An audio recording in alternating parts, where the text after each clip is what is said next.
Jadi di Sulawesi Tenggara itu namanya Pinanggia, itu dulu namanya Pinanggia, sekarang namanya Konawe. Kalau teman-teman tahu ada pemain bulu tangkis double perempuan itu siapa namanya? Siapa Pertiwi itu? Hah? Ya pokoknya dari ya itu dari sana tuh, dari Konawe itu daerah saya dulu tuh. Saya 2 tahun di sana jadi kepala khusus dengan 40 desa di sana, daerah transmigrasi. Saya orang Jawa tapi di sini nggak bisa ngomong Jawa, tapi waktu di Sulawesi malah berani ngomong Jawa. Jadi pengalamannya banyak, nanti mungkin kalau diskusi akan keluar. Tahun 89 saya kembali ke FKUI di sekolah Objin, lulus 94 saya lulus. Kemudian saya harus menjalani lagi WKS 2 namanya. Kalau dari WKS 1 saya menjalani wajib kerja sarjana 2 ke pantai timur Jambi, namanya Kuala Tungkal. Ya, Kuala Tungkal itu kalau tahu Christine Hakim itu kebanggaannya orang Kuala Tungkal, dari lahir di sana.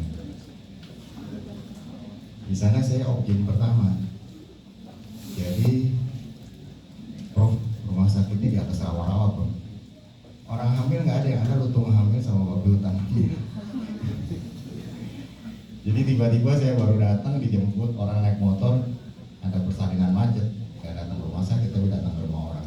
Saya pikir dokter Objin, saya bilang dokter Objin itu nggak bisa lahir di rumah orang, mesti di rumah sakit. Mereka nggak mau tahu, saya dijemput naik motor lewat Pematang. Ternyata ada persalinan sungsang. Jadi persalinan sungsang itu mungkin adik-adik tahu ya, sungsang itu yang lahir bukan kepala, biasanya bayi itu lahir kepala duluan. Ini bokong sama kaki duluan. Alhamdulillah saya bisa tolong tuh, bayinya hidup selamat. Nah itu mulai dikenal orang saya. Banyak pengalaman, jadi hal-hal yang tidak ada di sekolah itu ada di sana. Jadi prof di sana saya objin pertama, seksio itu selama setahun cuma 8. Saya pikir saya nggak ada kerjaan, nggak ada dokter bedah, ada batuk saya kerja itu, jadi bukan seksio cesaria tapi seksio alta. Seksio alta saya buka tuh vesika, saya jahitnya bocor, bingung saya bro. Saya telepon teman saya, boleh kalau prof ini dokter Boyke Budiman Sumantri teman saya telepon, Boy ini gimana sih jahit vesika? Akhirnya dikasih tahu bahwa jahit vesika itu 3 lapis. Kalau saya seksio jahit cuma 2 lapis, ini ternyata jahit vesika itu cuma harus 3 lapis. Jadi saya selama setahun di sana bro, setahun di sana itu 2 kali saya melakukan seksio alta. Seksionya cuma 8. Di sana nggak ada dokter bius, jadi saya sebelum operasi itu bius sendiri. Jadi saya bius dulu, ya nanti mungkin belajar dikasih SA sama valium. Kemudian pas saya tidur saya kasih ketamin, terus saya pasang infus ketamin. Saya baru seksio. Kebetulan saya kalau operasi cepat, 15 menit selesai saya seksio saja. Jadi pasiennya lahir selamat. Karena saat nama saya Didi, itu anak pertama kali di seksio saya di situ namanya dikasih nama Dini, karena Didi yang pertama operasi di situ. Sesudahnya sih ada beberapa seksio cesaria, tapi ceritanya gitu, saya selalu bius sendiri baru operasi. Kemudian karena saya di situ nggak banyak kerjaan, saya lapor ke Kanwil di sana, namanya kepala kesehatan di sana. Kebetulan saya sudah diterima di Rumah Sakit Fatmawati di Jakarta. Kemudian saya kerja di Rumah Sakit Fatmawati. Pas itu di sana baru ada penggolongan ya, ada subspesialisasi. Kebetulan saya kebagian, pertama-tama tuh saya bagian obstetrik ginekologi sosial. Yang kerjanya apa? Kerjanya keliling. Jadi kerjanya membina bidan-bidan di sekeliling Rumah Sakit Fatmawati. Persoalan kalau di ilmu kebidanan itu persoalannya kematian ibu, kematian bayi, yang tahu deh.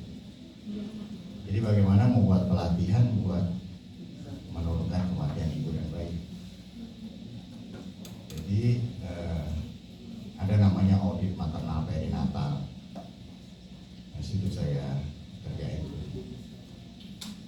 Nah alhamdulillahnya saya kerja itu saya tulis tuh beasiswa belajar kesehatan reproduksi ke Swedia, ke Uppsala University, dengan cerita saya yang membina bidan-bidan itu. Jadi Reproductive Health Science Uppsala University. Terus setelah itu saya pulang dari Swedia, saya bikin penelitian bagaimana menurunkan kematian ibu itu dengan improving referral network. Nah, penelitian itu saya ajukan disponsori oleh Asian Development Bank. Akhirnya saya laporkan, saya dapat beasiswa saya yang kedua ke WHO. Jadi saya selama lebih kurang 6 bulan lah di sana. Di sana 6 bulan, pulang-pulang saya bisa disebut diploma in reproductive medicine and reproductive biology. Kemudian waktu itu dari Universitas Jenewa menawarin, FKUI mau nggak kerjasama bikin S3 yang based on publication. Waktu itu belum ada di kita S3 based on publication. Saya lapor ke Profesor Kirana Padi waktu itu. Kita bikin, ternyata nggak setuju waktu di FKUI. Kalau saya lihat sekarang sih udah ada ya, based on publication. Akhirnya saya setelah menggeluti obstetrik ginekologi sosial, teman saya yang di bidang feto maternal itu pensiun dini dia. Saya pindah ke feto maternal. Akhirnya saya sekolah subspesialis kedokteran feto maternal.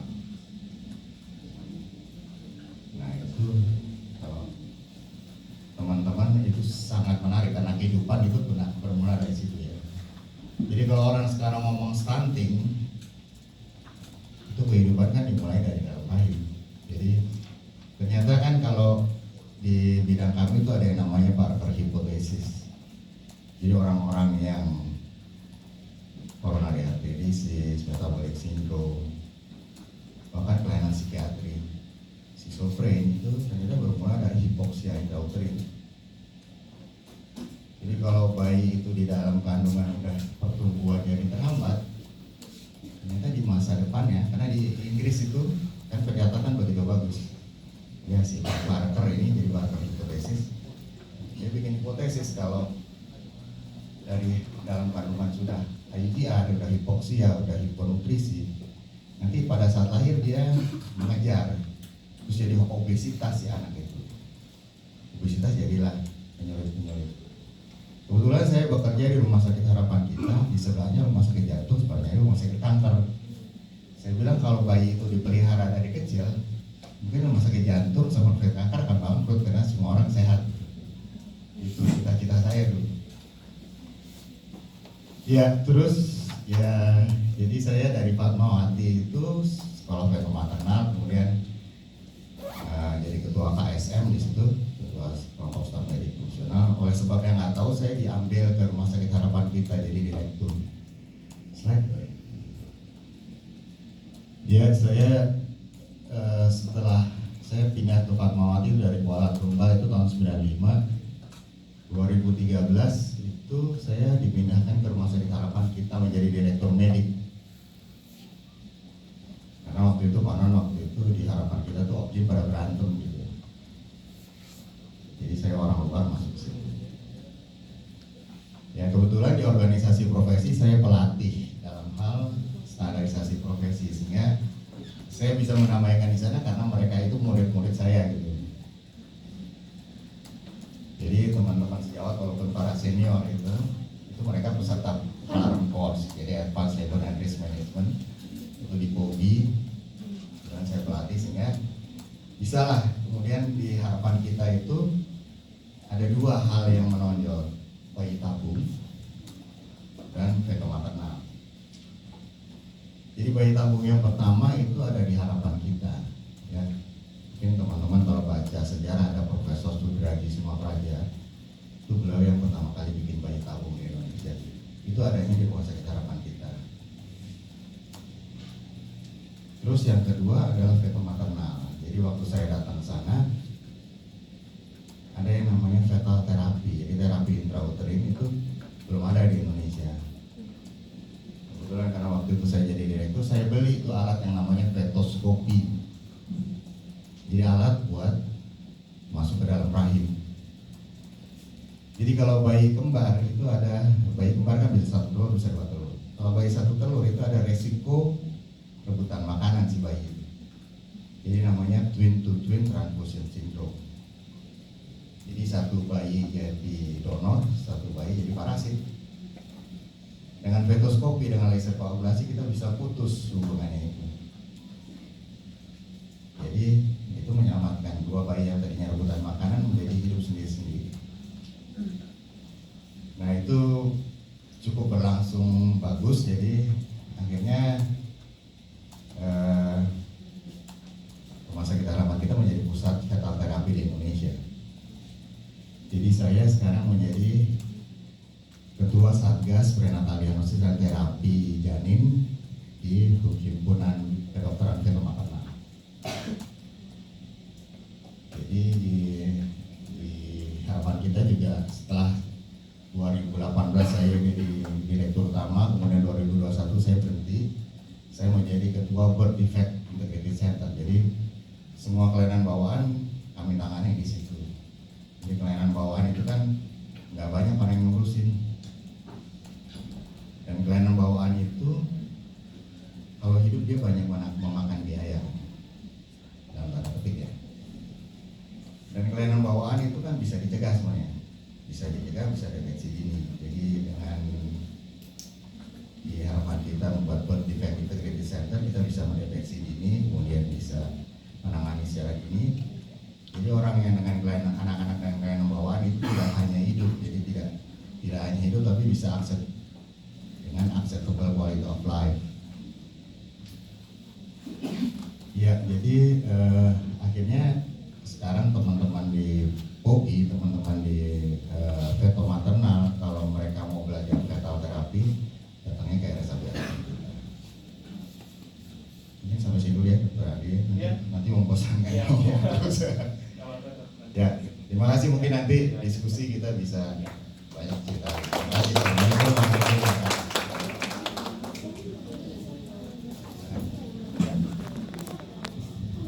Baik, terima kasih Dr. Iji. Ya. Tadi udah ada cukup banyak ya share pengalamannya ya. Mungkin nanti akan kita lanjutkan lagi dalam sesi tanya jawab ya. Berikutnya mungkin akan disusul oleh Prof. Poncowiro. Prof, silakan mungkin menyampaikan paparannya.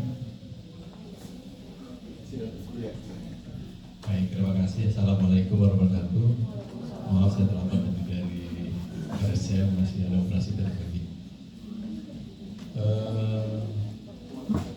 Perkenalkan, nama saya Poncowiro, saya junior dokter Didi. Beda sedikit.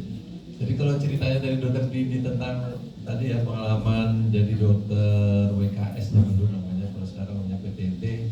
Sebenarnya waktu pertama kali saya pengen jadi dokter tuh pengen ceritanya ya dokter Didi nih.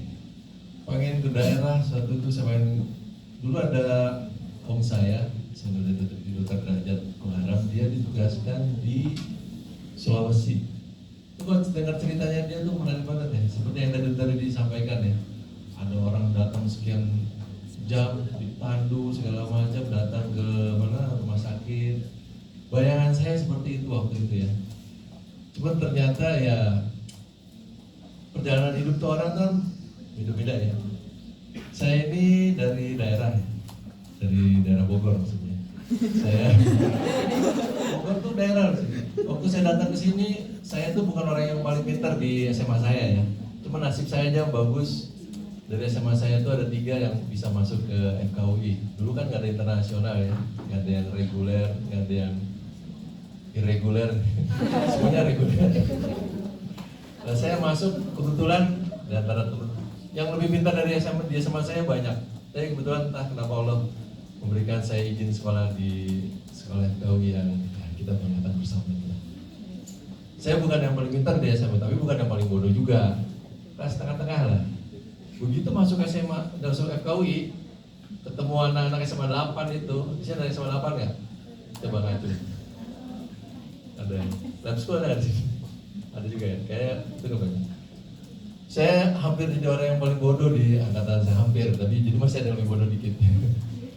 Saya pertama sekolah, frustasi juga ya, ini kenapa teman-teman ini kok pada pintar semua ya? Waktu itu almarhum dekan saya, Prasetyo. Dia waktu kuliah pertama bilang, saya ingat banget kata-katanya, kalian ini adalah krim de la krim. Apa maksudnya bro waktu itu? Jadi kumpulan orang yang paling pintar se-Indonesia. Jadi yang nggak tahu kalau sekarang, kalau dulu sih orang yang paling pintar di sekolahan tuh pasti pengen jadi dokter dan lulusan dari FKW udah pasti. Nah kalau dulu di FKW di SMA saya kan banyak, saya dari Gina Pacis Bogor, dia banyak orang, tapi kan ada yang kurang pintar juga. Nah kalau yang di FKW ini kan orang yang paling pintar semua ya. Kita orang pintar di SMA, terus di kumpulan SMA di FKW orang paling pintar juga. Jadi kita ya biasa-biasa menengah ke bawah ya. Jadi ya, tapi lama-lama saya udah terbiasa ya, dapat nilai yang biasa-biasa aja. Yang penting saya lulus tepat waktu itu 6 tahun gitu. Di tengah sekolah saya macam-macam, saya ikut berbagai kegiatan mahasiswa yang menurut saya menarik ya. Saya pernah ikut di senat mahasiswa. Senat mahasiswa itu saya jadi senat sekretaris umum. Saya mencalonkan diri jadi ketua senat, gagal. Ketua OSIS SMP SMA juga gagal, tapi mungkin jalan hidup saya emang nggak bisa jadi ketua sesuatu tuh kayaknya nggak bisa. Saya pernah mencalonkan diri juga dari dekan tahun 2017 ya, kalah sama Prof. Ari. Memang perjalanan hidup seperti itu, tapi ya saya nggak apa ya, jadi menyesal, merendah diri itu sih enggak. Saya jalan hidup seperti yang harus dijalani ya, saya jalani aja gitu. Di senat, di mahasiswa saya cukup aktif di berbagai macam kegiatan. Saya ikut senat mahasiswa, media sekaligus masih ada kan? Masih. LPP masih ada ya? Tim bantu medis juga ada ya? Saya ikut semuanya itu. Kalau tim bantu medis itu waktu itu waktu saya tahun 96 itu dia sudah lama vakum, nggak ada yang namanya sudah ada. Mungkin zaman itu ada nggak? Belum ada kali ya? Dulu pencinta alam namanya ada ya. Terus lama nggak ada kegiatan. Nah tahun 96 waktu saya mau hampir lulus 97 saya mereaktivasi lagi tim bantuan medis ini bersama Dokter Priambodo, Dokter Maya sama Dokter Lis. Sekarang Dokter Lis Dwi itu dia Wakadinkes DKI sekarang. Cuman yang saya nyesal itu sebenarnya nggak ikut kegiatan timnya itu adalah nggak ikut. Di sana kan ada bursa, masih ada sih. Yang mengelola mahasiswa kan? Udah digabung sama kafe. Namanya apa? Oh, kafe juga di situ dong. Kafetaria, coba ya. Yang saya nyesal tuh nggak ikut kafetaria ya. Kenapa ya? Dulu saya yang ikut kafetaria itu biasanya yang perempuan semuanya. Pas ada kelas saya nih, waduh orangnya pada sablon semua, kok pada ikut kafe ya? Sebenarnya ngapain sih ikut kafe? Ternyata kalau dulu jadi pengurus kafetaria itu dia menentukan menu segala macam. Bonusnya apa? Makan siangnya gratis. Saya baru tahu setelah saya hampir lulus, kok ngapain ikut, ternyata kalau ikut kafe dah. Lalu perjalanan hidup saya ya cuman mungkin agak garing beda dengan Dokter Didi ya. Waktu saya lulus tahun 97, ceritanya FKW itu krisis staf pengajar.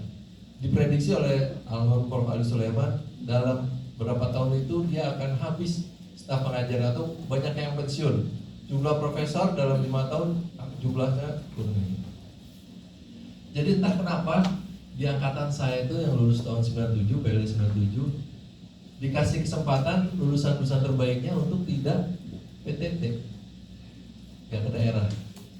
Ya entah kenapa saya juga beruntung masuk di antara salah satu yang beruntung atau enggak saya nggak tahu ya, karena cita-cita saya pengen kayak Dokter Didi ini, pengen ke daerah gitu. 97 lulus, Prof. Ali Sulaiman nawarkan ada sekitar 20 orang, kamu mau nggak jadi staf? Kalian mau jadi staf? Kalau mau jadi staf dikasih surat bebas PTT. Zaman dulu semua yang lulus harus ke daerah, nggak ada ampun, semuanya harus ke daerah. Nah pas angkatan saya itu ditawarkan, mau nggak jadi staf? Dengan itu boleh nggak PTT? Tapi kalian harus S3. Waktu itu Prof. Ali sudah merancang ke Münster ke Jerman untuk mencari tempat buat 20 orang ini untuk pergi sekolah di sana S3 di Jerman. Jadi tim dekanat udah pergi ke sana. Dan ini dirancang, sayangnya tahun 98 kan kita kena krispon. kena krismon, jadinya program itu sayangnya terlantar. Akhirnya kita disuruh sekolah S3 di UI, sekolah S3 di UI, tapi kan dulu kita S1 ya, nggak boleh langsung loncat ke S3. Akhirnya kita disuruh spesialisasi. Nah sementara nunggu itu, kalau kalian sekarang dengar ada, kalau udah lulus sudah balik internship atau sebelum internship ada magang di departemen, tahu nggak ada? Nah saya itu orang pertama yang magang di FKUI. Sistem magang itu pertama kali saya magang dengan almarhum Prof Joko. Waktu itu almarhum Prof Joko dapat hibah dari pemerintah untuk penelitian, cari asisten. Nah waktu itu saya bingung mau ortopedi apa urologi ya. Ortopedi. Nah kebetulan ya karena Prof Joko yang buka itu, jadi saya ikut. Nah Prof Joko waktu wakil dekan 4, jadi saya ikut magang di dekanat juga, di dekanat terus di urologi juga. Setelah itu saya masuk jadi belajar SP1, lulus SP1 saya. Jadi waktu saya tingkat 2 saya udah pengen pergi ke Jerman pokoknya sekolahnya ya. Kalau kalian tahu Sobota, Atlas Sobota, terus banyak sekali istilah-istilah yang bahasa Jerman itu jadi sebelum Perang Dunia Kedua, bahasa resmi kedokteran itu bahasa Jerman. Habis itu kan orang Yahudinya dibunuhin, pada pergi ke Amerika, pindah jadi bahasa jurnalnya itu bahasa Inggris. Sebelumnya dia bahasa Jerman asli. Jadi saya punya obsesi mau ke Jerman. Lulus tahun 2005 saya lulus spesialis, itu ya belum ada beasiswa LPDP. Ya. Kalau mengharapkan orang tua nggak mungkin ya. Mertua saya aja bukan dokter ya, dia tuh nggak tahu kalau bahwa selama saya sekolah spesialis itu nggak digaji.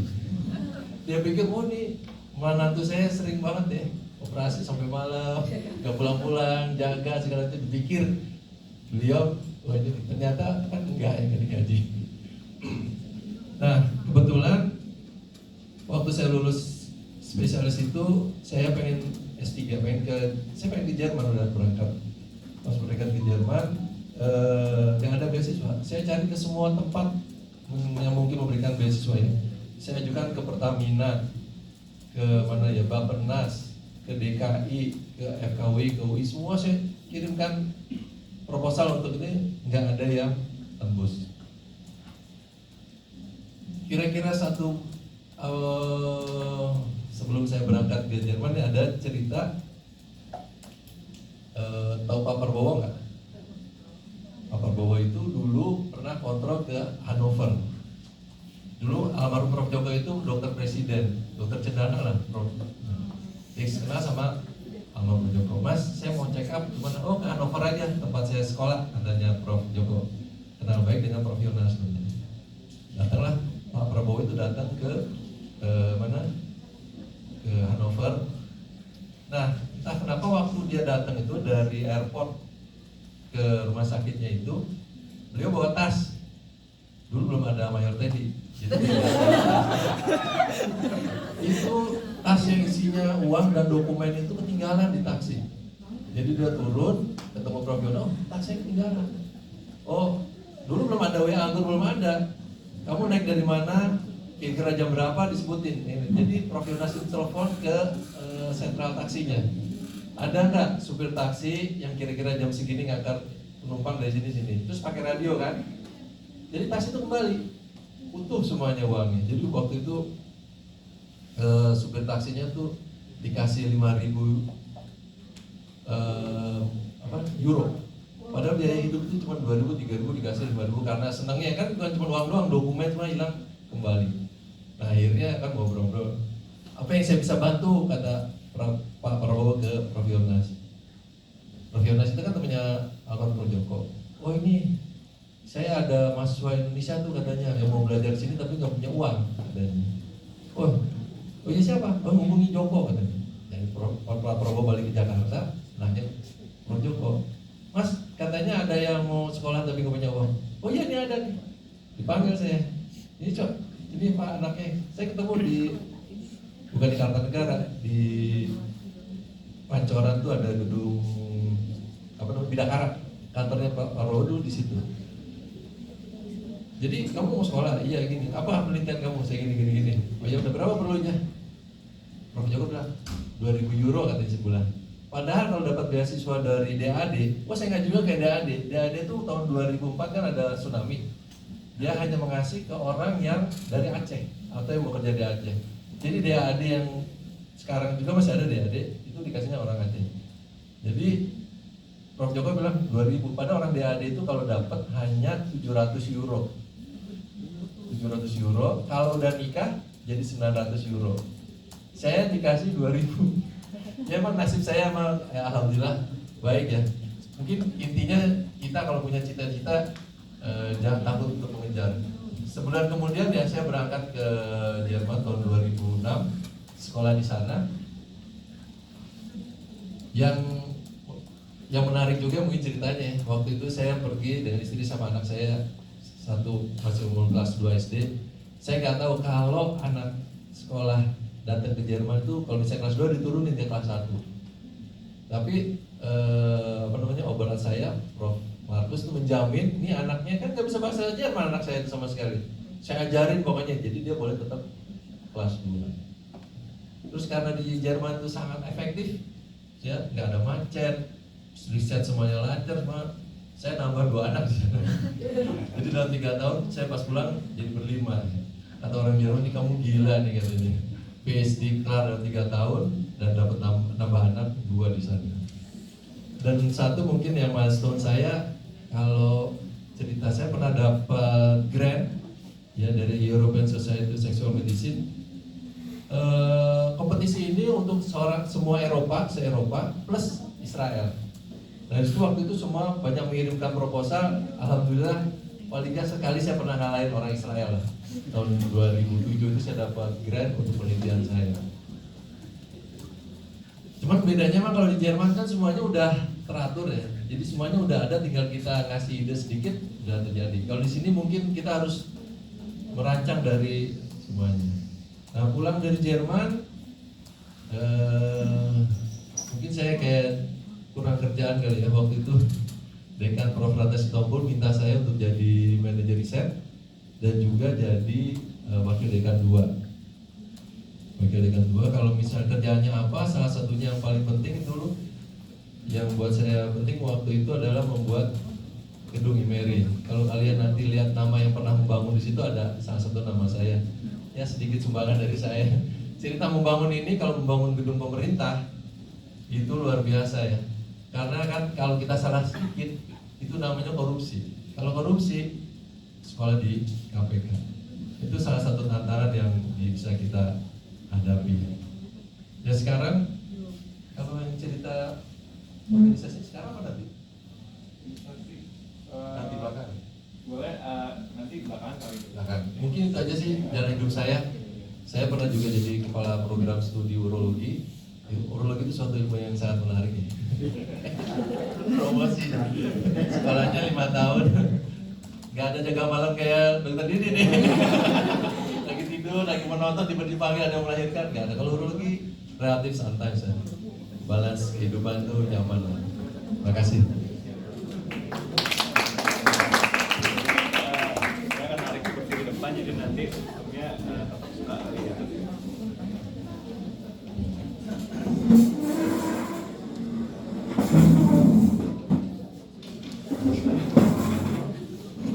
Masing-masing. Oke.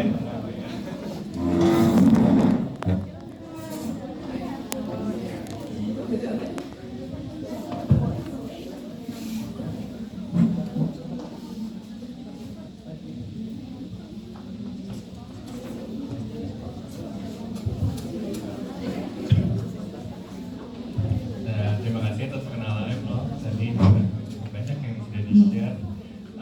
Tapi mungkin untuk mahasiswa modul EEP 4 ini ya, mungkin ada beberapa topik sebetulnya yang membutuhkan mungkin penekanan lebih lanjut gitu ya. Karena mahasiswa ini kan ini adalah mahasiswa tahun ketiga ya, mahasiswa tahun ketiga yang diharapkan nanti di semester depan mereka sudah naik ke tahap ke klinik gitu ya.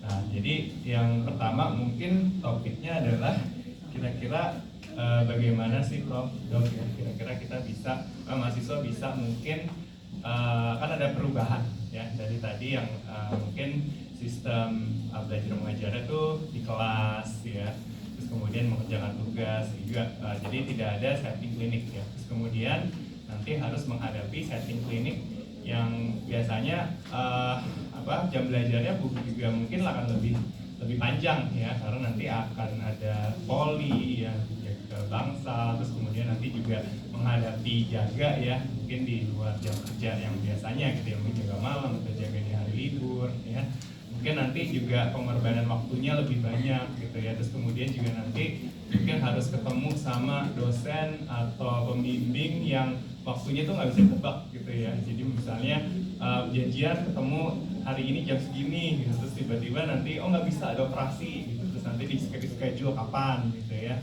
kan ada ketidakpastian seperti itu ya.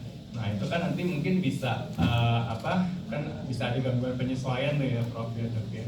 Nah kira-kira mungkin bisa ada tips-tips yang nggak menghadapi perubahan yang seperti itu dari preklinik ke klinik.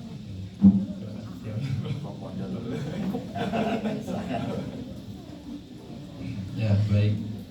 Memang ada perubahan besar ya waktu kita dari preklinik terus dia menjadi ke klinik. Tadinya itu belajar dengerin, kadang-kadang nggak tahu ya. Sekarang belajar sekarang per modul ya. Belajar modul kan ada anatominya, ada fisiologinya, capek banget sih ngapalin ini. Nanti kalau udah sampai ke rumah sakit ya itu yang kemarin kita bicarakan, buat saya waktu itu membosankan. Wah, ternyata kepake benar nih. Kenapa otot ini ada di, kita hafalin otot ini jalurnya kemana-kemana, di mana nempelnya, itu buat dokter bedah udah pasti akan diperlukan. Ya, ibaratnya kayak kita mau jalan, kalau kita punya pegang peta, kita tahu anatominya akan mudah. Walaupun pembuluh darahnya besar, nah, tapi kalau kita tahu di sini pembuluh darahnya besar, sini enggak, kita bisa jalan cepat, ini bisa hati-hati segala. Nah itu sangat bermanfaat pada saat nanti di klinik. Teorinya kalau orang sakit batu ginjal, kolik, kayak ini. Tapi pas ketemu pasien, kadang-kadang nih ketemu pasien yang ngerti atau enggak pertanyaan kita aja belum tentu. Atau mungkin jawabannya, loh kok nggak sesuai dengan buku ya? Buku gejalanya ada 5, kok ini cuma ada 2. Yang 3 aja nggak, padahal fotonya segalanya mudah. Dan pas di klinik kita menghadapi sesuatu yang berbeda dengan yang kita pelajari di mana? Di teori waktu kita praktek. Mulai jam kerja memang ya itu yang boleh buat. Kalau kalian udah declare mau jadi dokter, apa boleh buat ya. Kayak dokter Didi nih misalnya ya, kalau malam harus ada seksio atau itu ya, atau saya pulang kerja, saya habis transplantasi ginjal, pasiennya perdarahan atau apa, harus balik lagi ya, harus balik lagi. Dan begitu nama dokter ada di depan nama kita ya, siap-siap. Misalnya ada tetangga, kalau ada arisan apa, nanya penyakit. Udah tahu saya urut nanyanya penyakitnya yang udah macam-macam, saya juga nggak tahu deh dijawabnya. Ya kita harus siap menjawabnya. Nah mengenai jadi soal jam kerja, ya itu kadang-kadang kita kalau udah mau jadi dokter, mumpung kalian masih kan 3 tahun, 3. Kalau masih mau berubah masih ada kesempatan ya. Simak sudah berapa tahun? Mau pindah ke prodi? Gak ada ya. Kalau sampai 3 ini ya jangan. Tapi bisa sudah jadi dokter kan macam-macam, nggak semuanya jadi klinikus seperti kami ya. Ada juga yang jadi pengusaha, jadi apa itu ya bisa sih. Tapi kalau misalnya mau udah kayaknya dokter nggak cocok, ya mungkin masih ada kesempatan untuk pindah kerja. Dan satunya lagi mengenai nggak tahu ya, senioritas itu bagus atau enggak ya jadi kedokteran ya. Dalam arti begini, kita itu dokter Didi duluan sekolah dari saya. Saya tuh nggak pernah bisa mengejar pengalamannya dokter Didi sebagai dokter. Dia tetap senior saya, pengalamannya dia akan lebih banyak. Misalnya sama-sama dokter Ojen nih. Dokter Didi udah ketemu 1000 atau 2000 seksio, saya mungkin baru 100, itu akan beda pengalamannya. Ketemu yang aneh-aneh masih dokter Didi ya, yang nggak sesuai dengan buku segala. Jadi tetap saya juniornya. Cuman memang kadang-kadang junior senior di kedokteran ini ya belum tentu semua orang bisa nerima ya. Kalau senior itu selalu benar. Kedua, kalau senior saya lihat peraturan nomor 1. Pernah dengar itu nggak sih? Pernah ya.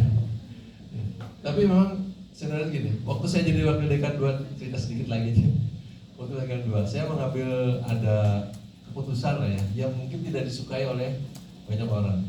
Akhirnya waktu itu saya mau mengubah sistem kerja di dosen-dosen di preklinik. Jadi akhirnya datanglah senior profesor guru besar yang udah senior datang ke saya di ruang rapat dekan nih.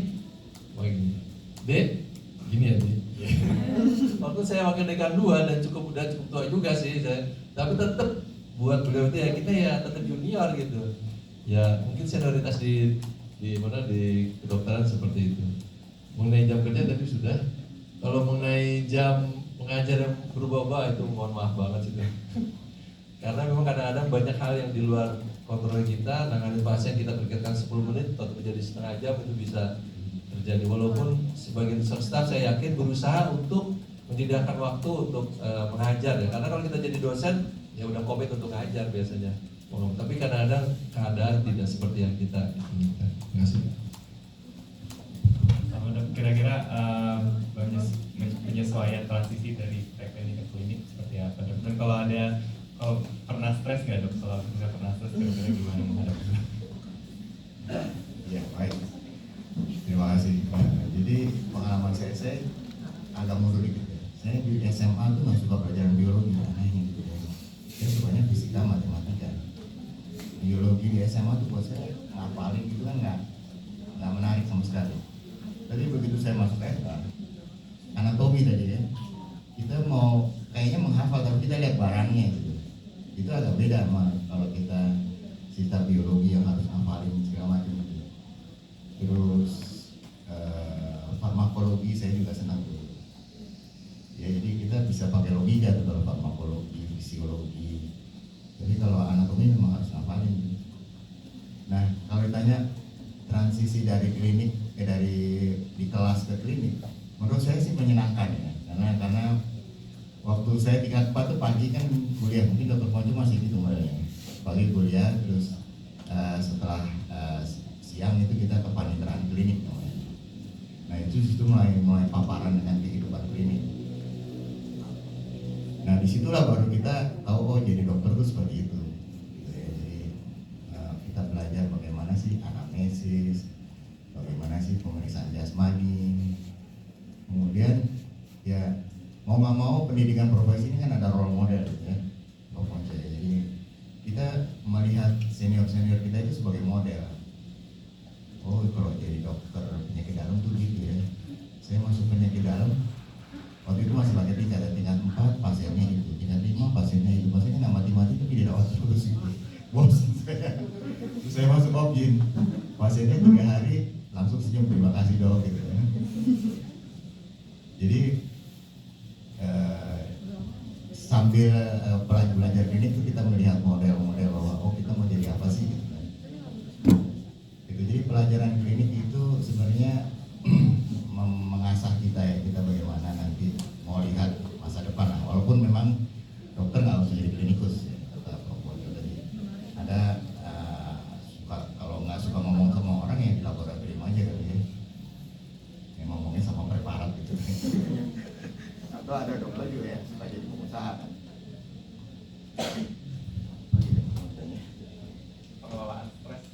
Pengelolaan stres ya. Stresnya ya kadang-kadang kan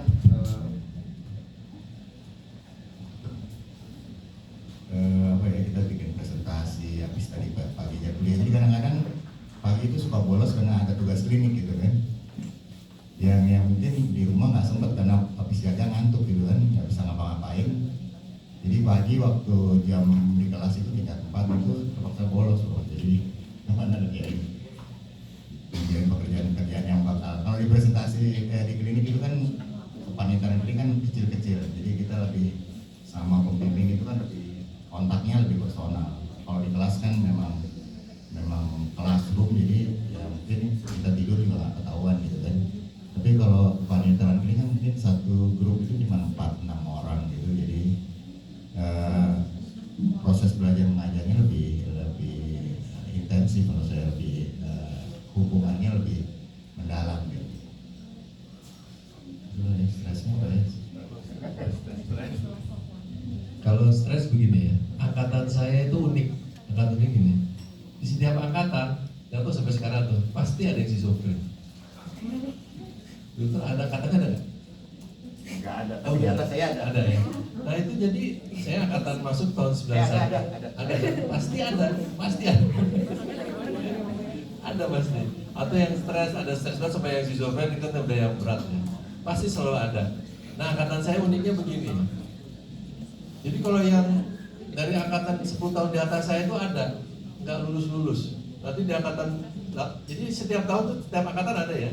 Kan pasti nggak naik tuh, nggak naik. Itu ngumpulnya di angkatan saya semuanya. Banyak banget, ada 6 atau 7 gitu sampai ini. Itu bedanya angkatan saya ini emang uniknya lagi adalah kita itu ngurusin teman-temannya itu baik.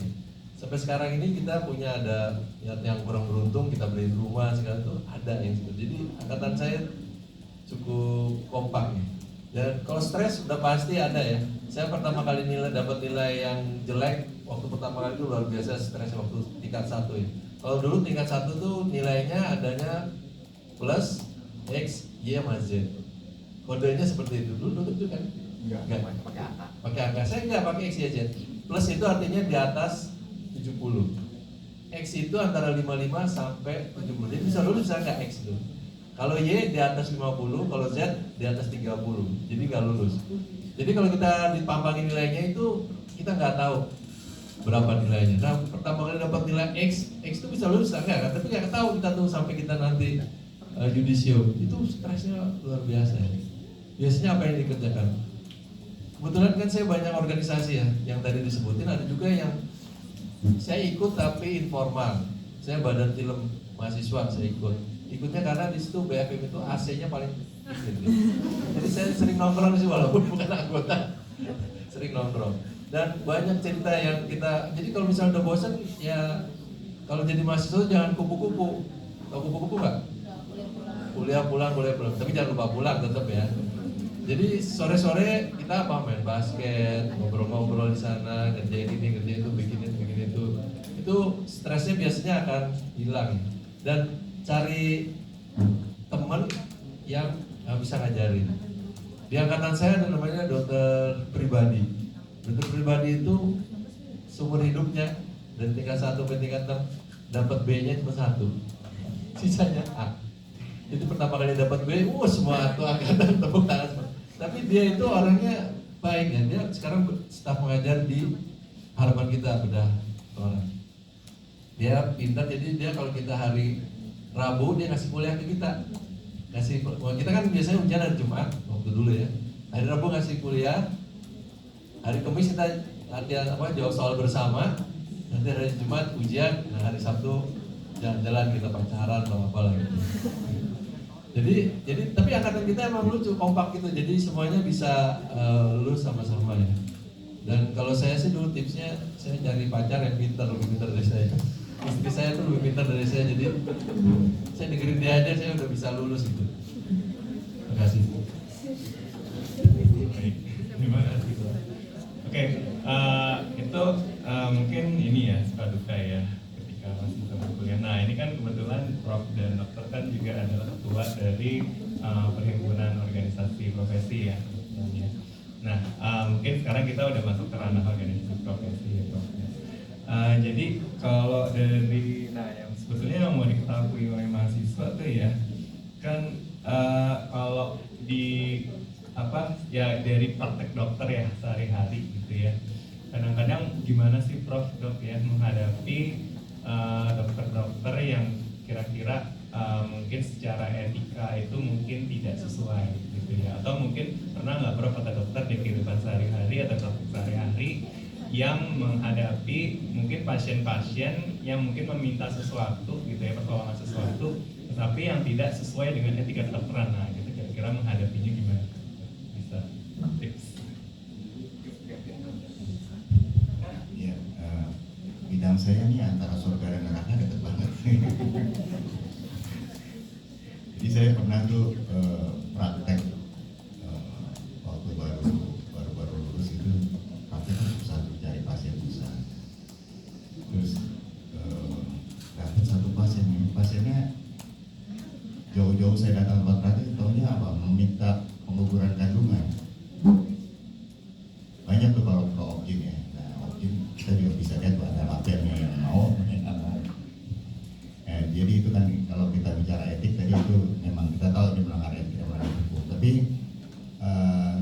sedikit pasien yang minta gitu ya. Jadi biasanya kalau saya menghadapi seperti itu, biasanya pasiennya saya ajak kita lihat di USG. Di USG kita akan lihat bayinya dulu, bayinya, jantungnya, bagian jero, anaknya udah beragam. Itu beberapa pasien seringkali nggak jadi minta diberikan karena terus juga kadang-kadang ada bapak-bapak yang datang ini, saya nggak tahu nih anak saya apa anak siapa gitu, si perempuan ini nih, terus dia minta itu apa namanya DNA apa namanya paternity test. Nah, itu. Tapi biasanya saya bilang ngapain sih nanti malah jadi berantem kan? Saya lihat nih, oh kebetulan ini orang dari Timur Tengah nih. Saya lihat sih hidungnya mancung nih Pak. Oh, ini orang Arab nih Pak. Oh iya itu anak saya tuh dia bilang gitu. Itu sih. Apalagi ya etika sih sekitar situ ya, pengukuran kandungan. Kemudian teman-teman ya kalau berebut pasien tuh ada juga ya. Jadi di organisasi profesi ya kadang-kadang kita menamaikan lah bagaimana teman-teman yang tidak sepaham, berselisih. Tapi tetap kita ininya kan kita kembalikan ke yang benar-benar gitu ya, yang hal-hal yang benar. Ya, jadi kalau kita di organisasi profesi mungkin Prof. Ponco juga tahu sekarang kan organisasi profesi ini lagi susah gitu ya, kita didera macam-macam. Tetapi mau nggak mau sekarang profesi itu menjadi rumahnya teman-teman yang berprofesi. Jadi kita tahu mungkin dokter itu apalagi dokter pemegang pisau itu sangat rawan terjadi kecelakaan. Ya jadi kalau saya misalnya operasi histerektomi mengangkat rahim, potong ureter itu kan sering. Nah itu jadi bagaimana kita organisasi profesi itu melindungi, jadi teman-teman itu bekerja dengan yakin, aman, tidak berantem sesama profesi. Kemudian juga bagaimana bisa menambah ilmu, ya karena ilmu kedokteran itu kan berkembang terus. Terus juga tidak kalah penting juga menghilangkan stres ya. Jadi organisasi profesi tidak hanya ngomongin ilmu saja, tidak hanya rebutan pasien aja, juga bagaimana bisa gathering sama-sama. Gitu ya. Kalau dari urologi gimana nih Prof? Kalau saya pernah dengar Prof, ini nggak tahu benar, katanya ada yang pernah diminta untuk vaginoplasti. Nah, kayak gitu gimana? Kalau vaginoplasti itu bukan kerja urologi, kalau urologi reproduksinya pria. Tapi yang beberapa saya sebagai apa namanya pengurus di Ikatan Ahli Urologi Indonesia itu menangani beberapa kasus dari urolog ya. Terutama tadi kita tuh ada perbedaan persepsi antara efek samping atau risiko operasi dengan malpraktek. Kalau hasilnya tidak seperti yang diinginkan oleh pasien, 100% pasien menganggapnya sebagai malpraktek. Jadi kita sebagai dokter jangan pernah sekali-sekali menjanjikan bahwa itu akan berhasil. Dalam bidang saya pernah ada pasien dengan infertil, ya. Jadi pasiennya itu merasa dijanjikan oleh salah satu urolog itu bahwa pasti ada spermatozoanya di testisnya, pasti nanti bisa punya anak. Padahal udah tahu kita nggak pernah, orang dokter di dunia pun yang bisa menjanjikan ini pasti berhasil itu nggak ada itu. Apalagi punya keturunan ya, itu hanya sekitar 60-70% aja orang yang infertil yang bisa kita tolong. Jadi lebih banyak yang gagal. Bayi tabung pun 25-45% akan keberhasilan. Jadi sebenarnya lebih banyak yang gagal daripada yang berhasil. Nah, komunikasi kita dengan pasien itu harus panjang lebar dijelaskan. Udah ngerti belum? Ini pengalaman itu penting, kita melihat pasiennya ini ngerti atau enggak dengan yang kita sampaikan. Jadi jangan sampai gimana Pak ngerti? Iya. Terakhir nanti panggil apa? Pengacara. Ini saya dokternya ini malpraktek. Tapi nanti setelah dijelaskan bahwa dokternya masih bekerja sesuai dengan guideline ini. Nah itu peran profesi nanti. Dokter ini kira-kira masih benar atau enggak sih? Walaupun misalnya di SWL batunya nggak pecah, batu segini pantas nggak sih di SWL? Oh dari Gatan iya, pantas untuk di SWL. Tinggal di kadang-kadang masih juga ada yang suka apa dong namanya sih? Nakal atau kilaf. Kadang-kadang gini, BPJS itu mengganti biaya SWL itu terlalu rendah.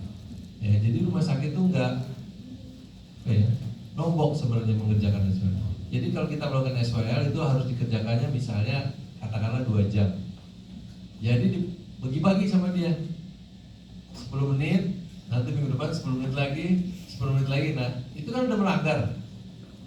Kalau melanggar itu profesi itu akan bilang, oh ini nggak sesuai dengan guideline, dia harus kembali uangnya.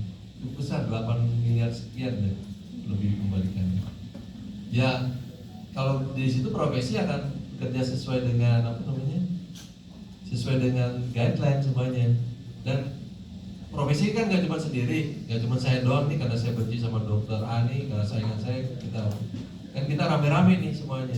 Nggak cuma dari Jakarta doang, dari sini. Nah itu bisa terjadi. Itu yang pernah terjadi di salah satu urologi ya. Ya kita juga kecewa sih ya, karena lulusannya dari Jakarta. Mungkin kita salah didik atau gimana nggak ngerti. Tapi dengan itu message itu satu, kalau kerja harus benar. Begitu kerja nggak benar, tanggung jawab sendiri. Tapi kalau kita kerja benar, itu dibantuin, ditolong ini semuanya. Ya. Kira-kira seperti itu.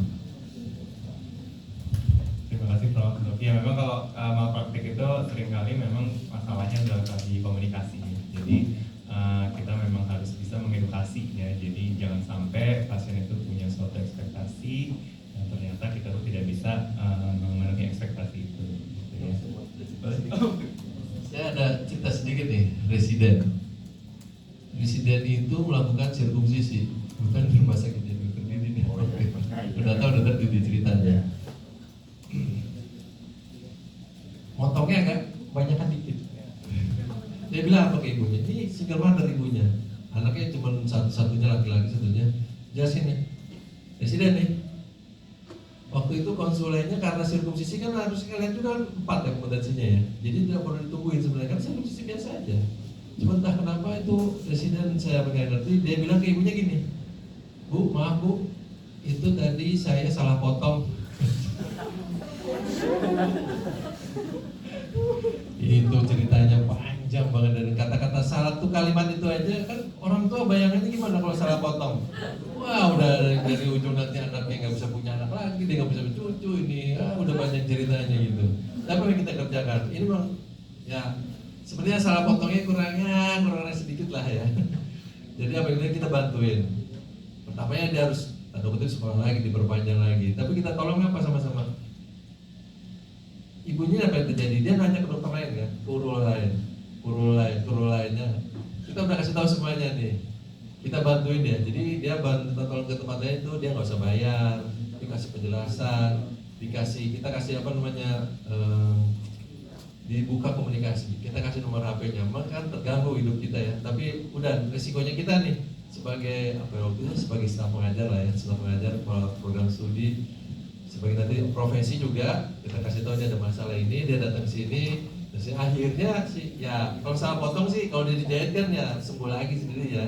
Cuma begitu kita salah ngomong itu bisa terjadi. Nah kalau ini terjadi dan kita nggak punya teman di organisasi, teman itu dalam arti misalnya ada nih dia nggak pernah datang ke acara kita kan ada pertemuan tahunan ya, mungkin kalau ilmu ya segitu aja, tapi kan yang penting tuh kita ketemu sama teman sejawat. Kalau ada apa kita ngobrol, itu kalau kita punya jaringan yang baik dengan teman-teman kita itu akan lebih mudah. Pentingnya organisasi menurut saya salah satunya itu. Tapi bukan melindungi kita yang bersalah, itu sih bukan itu. Kalau salah ya udah salah, kita nyatakan itu bersalah. Terima kasih. Baik, jadi organisasi profesi bisa dijadikan suatu wadah yang sebetulnya bisa saling berkomunikasi gitu ya Prof ya, antar sesama profesi gitu ya. Baik, kemudian mungkin isu yang berikutnya Prof, nah ini agak-agak sensitif ya.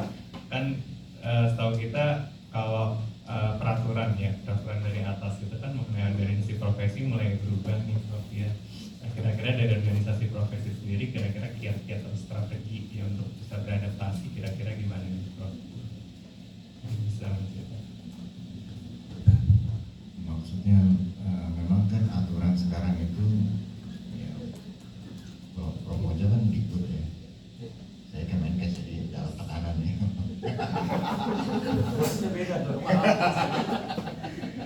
Jadi organisasi profesi itu dulu kita punya pekerjaan, jadi kita merekomendasikan orang. Jadi orang ini boleh praktek nggak sih? Dengan kita wawancara, kita apa, kita bisa kasih rekomendasi. Terus jadi organisasi profesi ini kan rumah, jadi tadi karena networknya kita kenal siapa orangnya. Nah sekarang itu fungsi itu dihapus sama Kementerian Kesehatan. Jadi rekomendasi dari organisasi profesi itu dihilangkan. Jadi apa yang bisa dikerjakan organisasi profesi? Ya kita tetap tadi kalau ada kecelakaan kan ada namanya komplikasi ya tadi Pak Mojo bilangnya. Kalau orang awam pasti bilang itu malpraktek. Nah, bagaimana kita bisa organisasi profesi jadi pembelanya. Jadi kalau seringkali kalau kita di organisasi profesi itu sebisanya kita luruskan lah. Ya walaupun kadang-kadang ada yang udah kebangetan itu ya mau nggak mau kita bilang ya ini memang nggak bisa, memang tindakannya tidak seperti standar gitu. Jadi yang hamil ektopik itu hamil di luar kandungannya di saluran telur yang sebelah kiri, dia operasinya sebelah kanan. Jadi habis operasi dia masih kesakitan. Terus dioperasi sama teman sejawat yang lain. Jadi habis tuh saluran telurnya si perempuan wanita itu, sehingga dia nggak bisa hamil lagi. Nah, bagaimana tuh organisasi profesi bisa membela teman sejawat yang kayak begitu tuh? Ternyata kalau kita pelajari ada hal-hal yang tidak sesuai. Jadi di pelayanan kesehatan, pelayanan kedokteran itu kan kita nggak pernah bisa menyanyikan hasil gitu. Yang penting prosedur itu dikerjakan dengan baik dan benar. Tahapan-tahapan itu.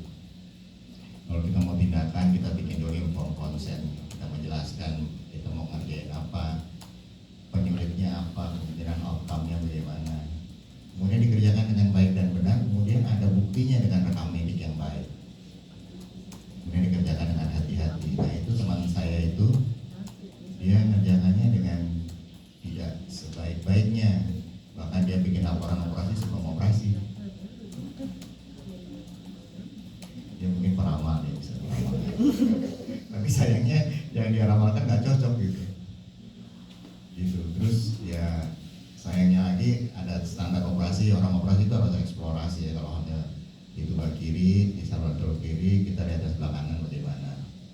Nah itu tidak dikerjakan sehingga ya dia potong yang sebelah kanan yang sebenarnya tidak ada tampilan ektopiknya, yang kiri yang ada ektopiknya tidak dikerjakan.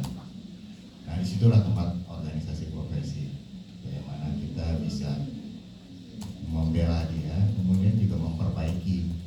Itu kan berarti dia melanggar etik dan disiplin profesi. Jadi bagaimana organisasi profesi ini membina, tapi membinanya tidak buta-buta membela dia gitu. Itu karena dia juga membahayakan orang lain kan.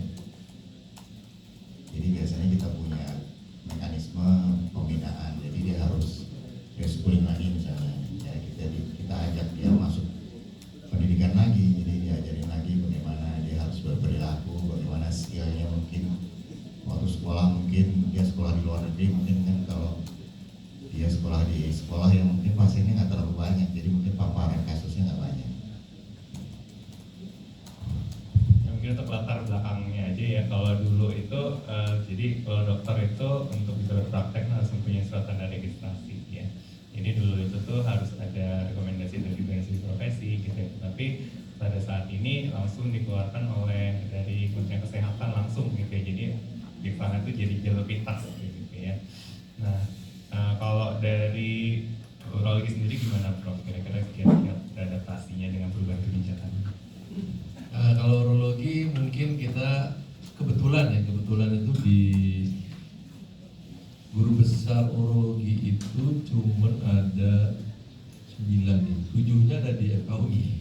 Jadi kekuatan kita FKUI itu mungkin Departemen Urologi itu kalau dilihat konsentrasi antara perbandingan staf dengan guru besar se-FKUI mungkin se-Indonesia paling tinggi kali jumlah profesor. Nah, tapi keunggulannya apa? Kita jadi cukup kuat untuk di level nasional. Artinya apa? Kebetulan kan kita kompak. Jadi karena kolegium itu kan yang menentukan menteri, ya menteri kesehatan. Walaupun sebagian ada berpendapat harusnya kolegium itu tidak boleh di bawah menteri kesehatan. Kolegium itu kan dia ada perwakilan menteri pendidikan, Menristek-Dikti dan menteri kesehatan. Kedua kementerian itu sebenarnya punya wakil di kolegium itu, konsil namanya. Konsilnya itu sekarang ada di bawah menteri kesehatan. Harusnya ini sebagai orang berpikir bahwa itu harusnya ada di berdiri sendiri dan dia di bawah presiden. Yang dulu seperti itu ya. Zamannya Prof Minaldi, Prof Bambang Supri, ya, dari bagian anak seperti itu. Nah sekarang berubah. Ada yang bisa menerima dengan lapang dada ya udah ikut aja. Ada yang berontak tuh misalnya di bagian anak sekarang ada 2 kolegiumnya, satu yang di bawah Kemkes, satu yang di bawah IDAI. Pogi gimana? Pogi damai. Kalau urologi sebenarnya kita sebenarnya nggak terlalu setuju dengan poinnya Menkes.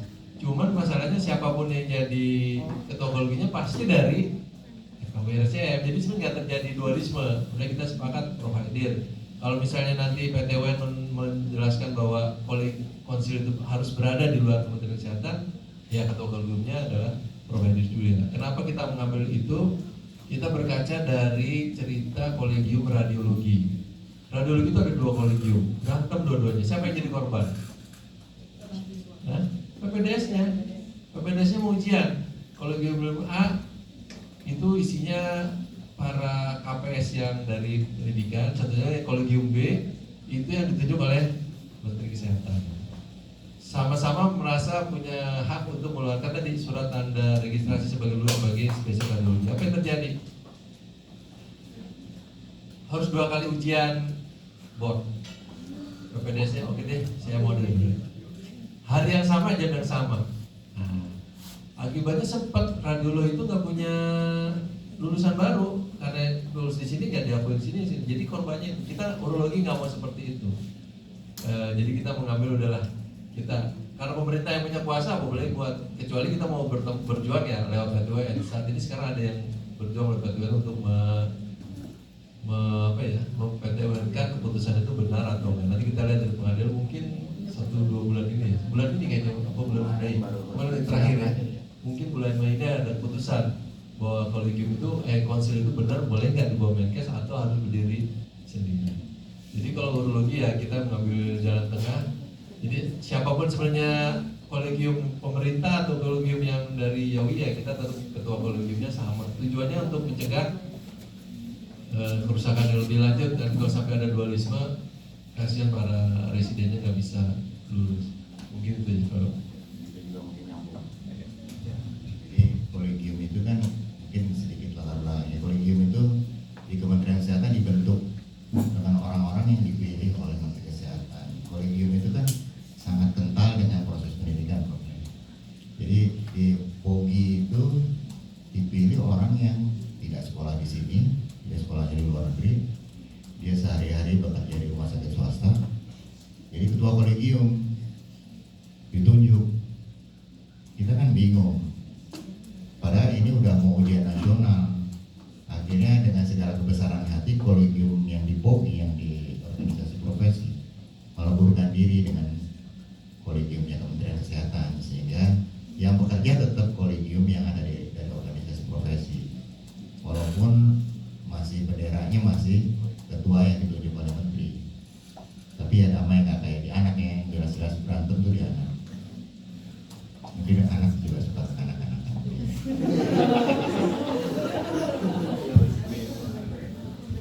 Ada lagi sedikit yang kita mungkin tidak atau kurang sepakat dengan Pak. Saya mengerti ya kenapa menteri pengen menguasai kolegium karena banyak terjadi di tempat misalnya di provinsi. Cerita tentang urologi nih, urologinya cuma 2 ya, di provinsi itu. Mau masuk, kita masih bisa menangani. Mental balik lagi ke Jakarta. Jadi waktu masuk dia janji, kamu gitu ya. Iya dok, mau ya. Udah datang dia ke provinsi itu, datang mau minta itu sama seniornya, nggak bisa, di sini masih cukup urologinya. Padahal ilmunya kalau sekarang dengan minimal invasif dia masih open. Dan kerja udah sampai jam 3 pagi. Mau cari apa sih? Hidup itu. Ya. Kalau kerja sampai jam 3 pagi, karena pastinya banyak. Kalau satu provinsi cuma ada 2 urolognya. Padahal itu tadi, jadi kalau dia kerja sampai jam 3 pagi kan artinya nggak benar itu. Dia bisa nanti meninggal atau kecapean, itu bisa terjadi.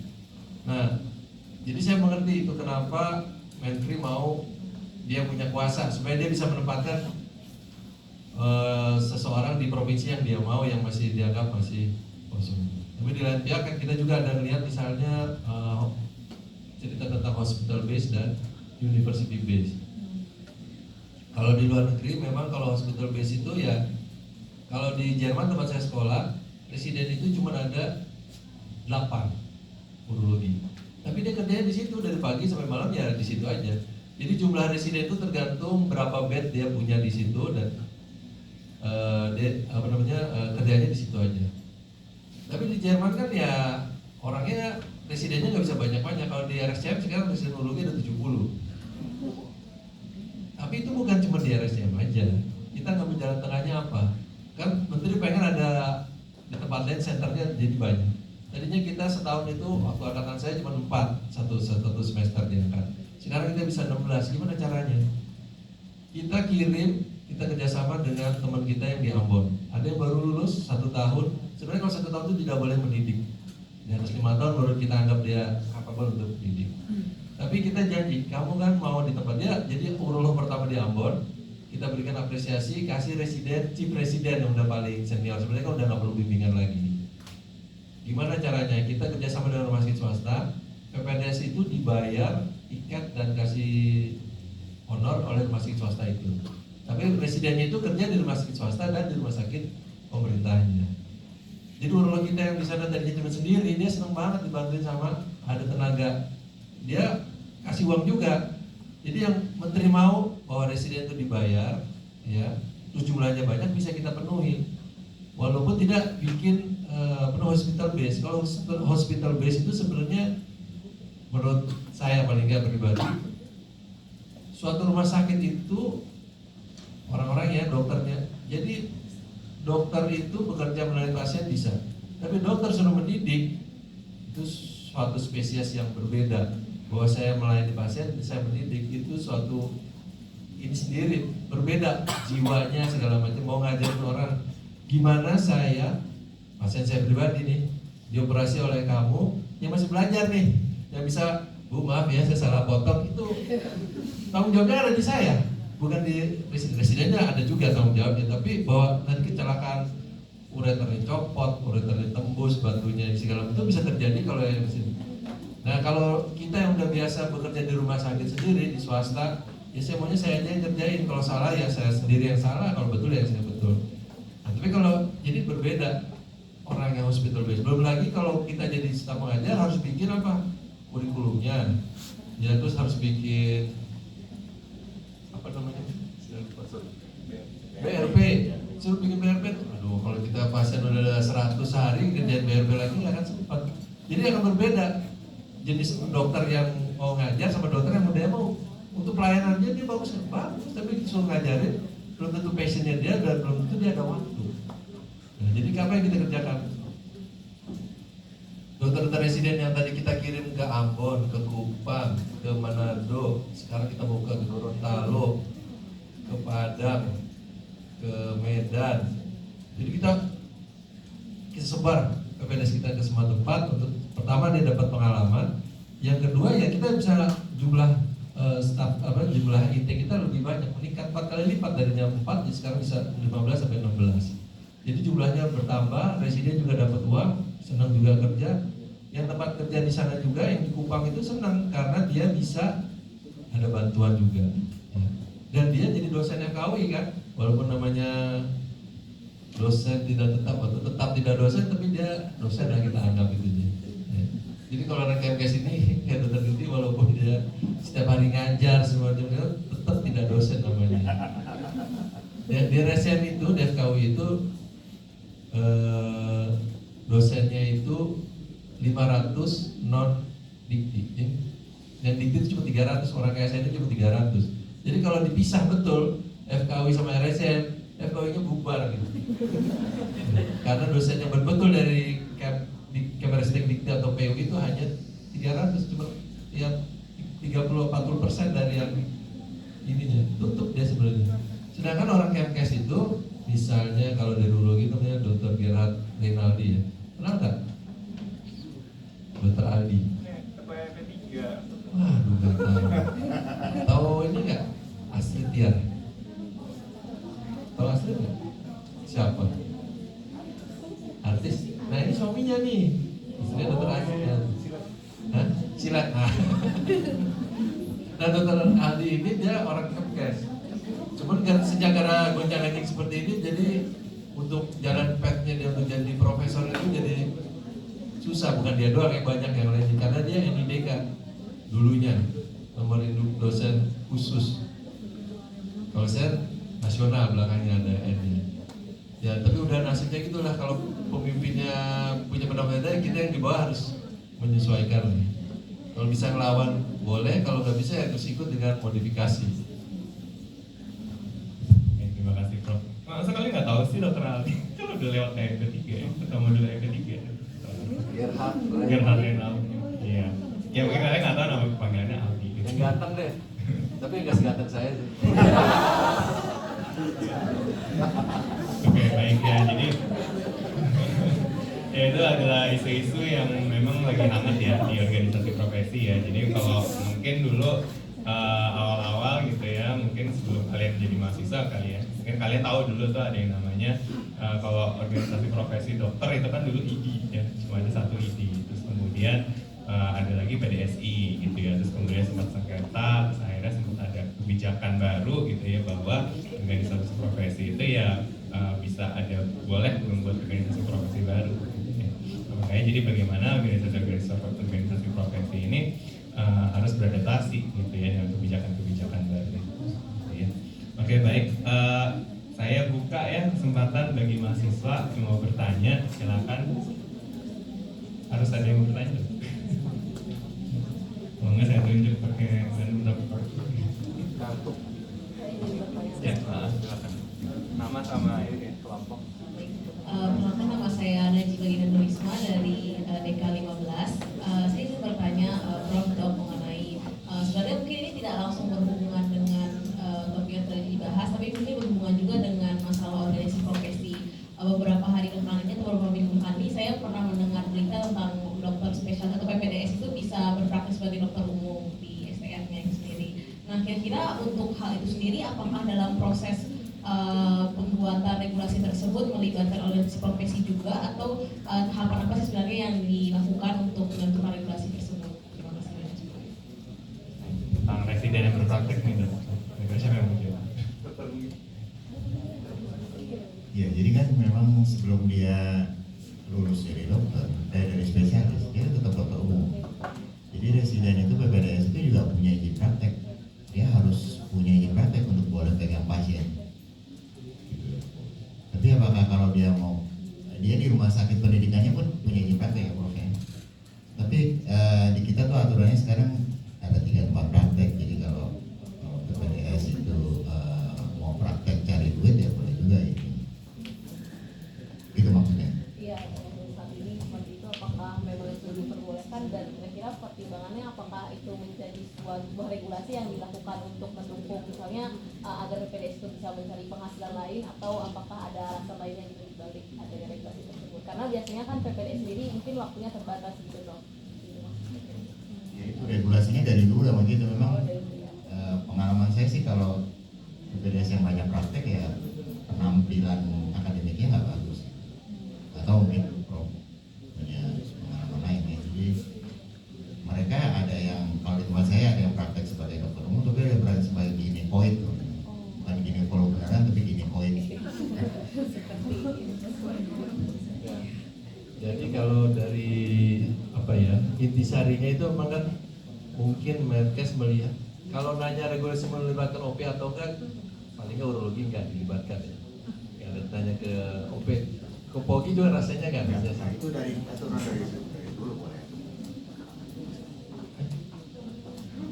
Kalau diulang-ulangi nggak boleh. Sebenarnya kita membolehkan aja mau praktek tuh kalau kuat badannya ada. Kalau sekarang kita ini diminta ya kamar operasi buka sampai jam 8 malam loh. Ya.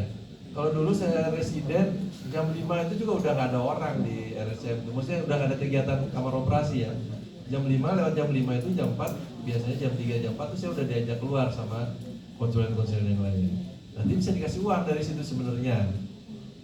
Contoh dokter Opti juga rasanya seperti itu ya. Kalau kita bantu asisten, tapi bukan urologo itu kayaknya kita enggak sih, cuman nggak nyampe. Tapi kalau bantuin misalnya Prof Joko praktek, operasi segala macam, nyiapin segala macam, kita kerjakan nanti dikasih uang biasanya. Itu bisa terjadi. Sejatinya intinya kan pengen supaya residen tuh ada uang juga nih. Tapi kenyataannya dan secara aturan memang boleh kok kalau dia nih. Cuma ada beberapa saya lupa ya, ada beberapa prodi emang dia menyatakan tidak boleh atau ada. Kalau urologi sih tidak melarang, tidak membolehkan. Ya kalau kuat ya sok aja kalau kuat. Tapi saya rasa sih nggak akan kuat sih kalau dari segi kenyataannya.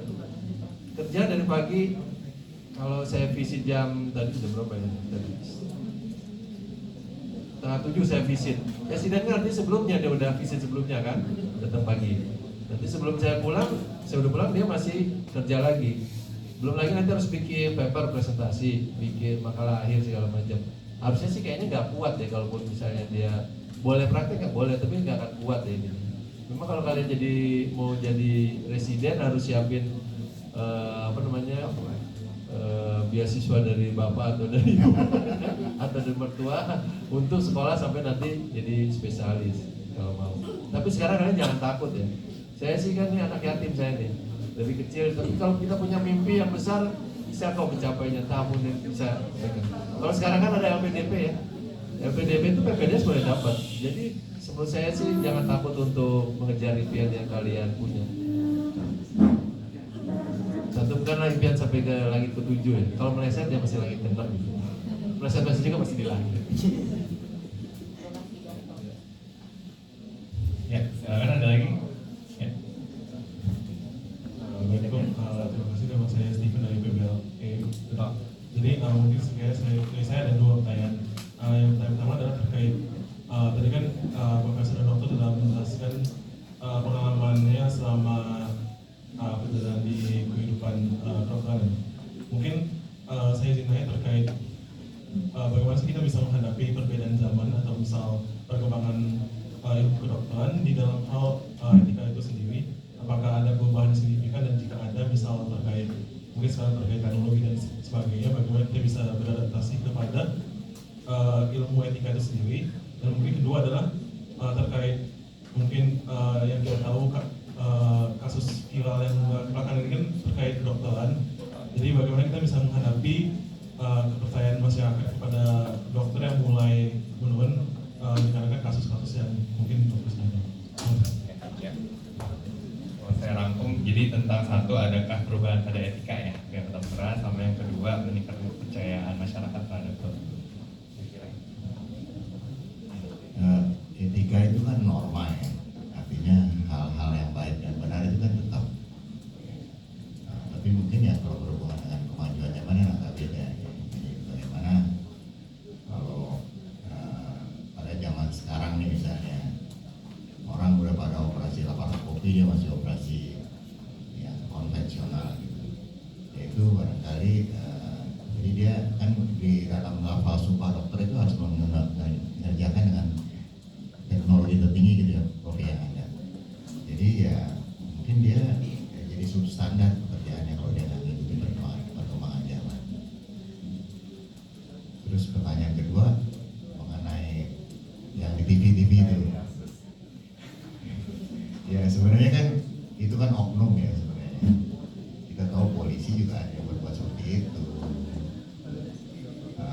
Yang lain juga ada. Tapi memang khususnya dalam objin ya, objin ini kan laki-laki berhubungan dengan perempuan gitu, dokternya laki-laki. Sebenarnya ada standar-standar yang di rumah sakit yang harusnya dikerjakan.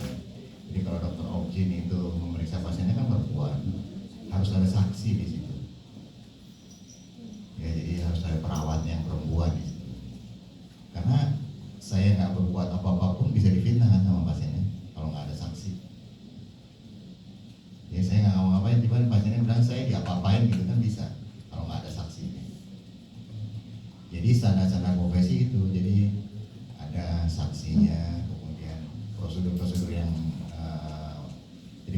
periksa USG itu gimana sih tahapannya, itu harus diikuti.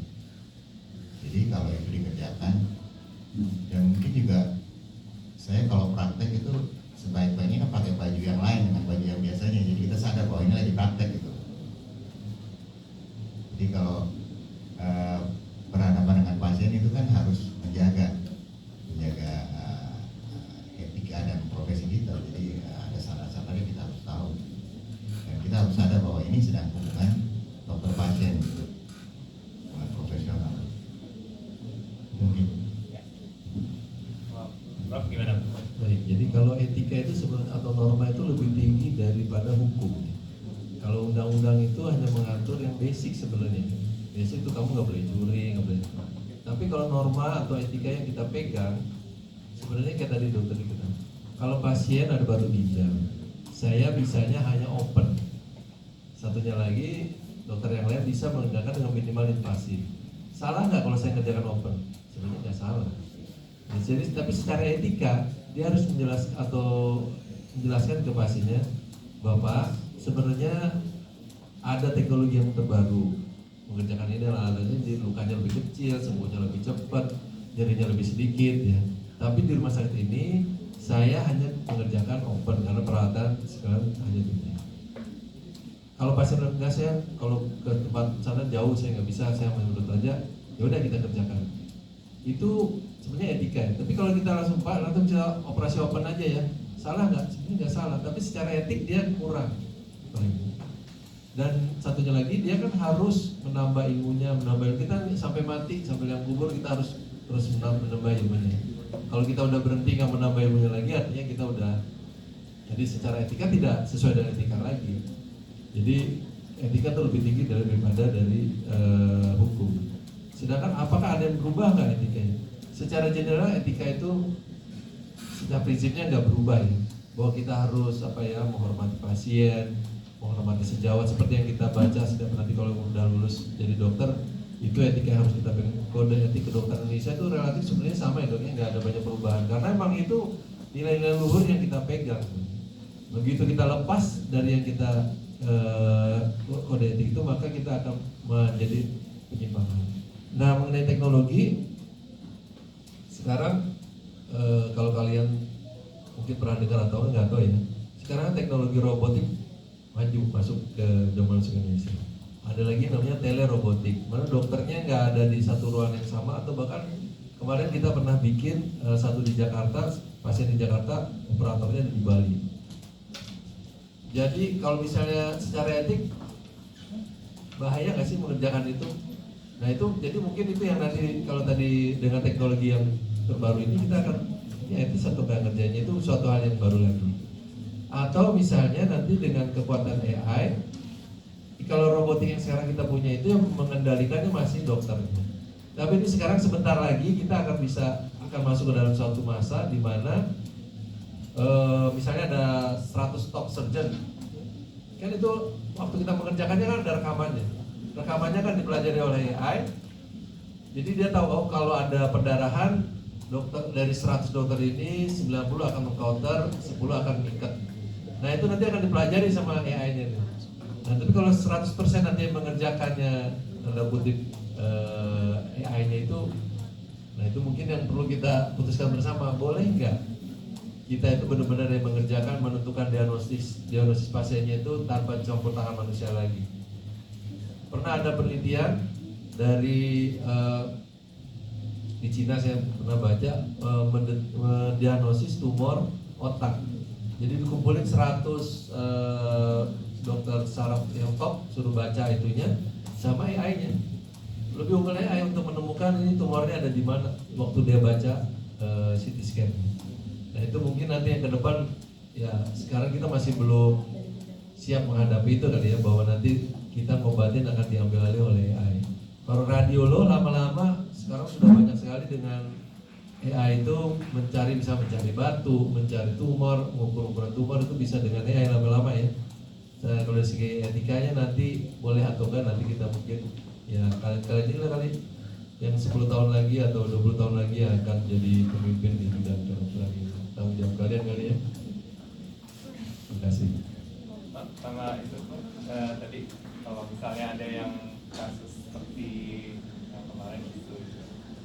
Oh ya tadi. Maksudnya bagaimana? Ya, sebenarnya saya sedih banget ya. Kalian atau orang itu dikasih ilmu yang tinggi, yang luhur, di mana sebenarnya ilmu yang kita diberikan pada kita nih dari senior saya, dari senior kita itu sebenarnya adalah untuk menjaga peradaban kesehatan manusia, disalahgunakan untuk melakukan kejahatan. Itu menurut saya yang paling kejahatan yang paling jahat ya. Kalau orang yang nyopet, yang itu mungkin dia lapar atau apa gitu, tapi dia menggunakan ilmu yang diberikan oleh Tuhan, oleh diturunkan oleh senior-senior itu terus melakukan kejahatan, itu sebenarnya yang benar-benar buat saya itu terkutuk yang mengerjakan itu dengan ilmu yang diberikan, bukan melakukan kebaikan tapi melakukan kejahatan. Itu suatu yang saya rasa sebenarnya pagarnya kita cukup banyak yang tadi disampaikan oleh Dr. Didi. Kalau kita pasiennya lawan jenis, kalau kalian dokter perempuan, urologi banyak pasien laki-laki, harus ada perawatnya yang laki-laki. Kalau pasiennya perempuan harus seperti itu. Itu sebenarnya ininya udah ada rambu-rambunya udah ada. Sebenarnya rumah sakit juga bertugas manajemen itu untuk menjaga itu tadi sebenarnya. Cuman karena kita sebagai dokter itu sebenarnya diberikan kepercayaan yang luar biasa kita sebenarnya ya, sebagai dokter ya. Kalau manajemen sebagian besar nurutin kemauan dokter. Dokter ini pernah di manajemen rumah sakit, saya juga pernah ngurusin dokter itu setengah mati. Ngurusin dokter itu lebih gampang ngurusin tukang becak daripada ngurusin dokter. Jadi sebenarnya dokter itu dikasih privilege yang luar biasa, sampai ngeliat ke apapun yang dia mau lihat boleh, nggak ada panahnya. Tapi ya karena terlalu besar privilege-nya, nah kita kadang-kadang lupa. Jadi mau saya enaknya sendiri, termasuk tadi menyalahgunakannya. Ya kontrolnya harus dari kita sendiri sih sebenarnya.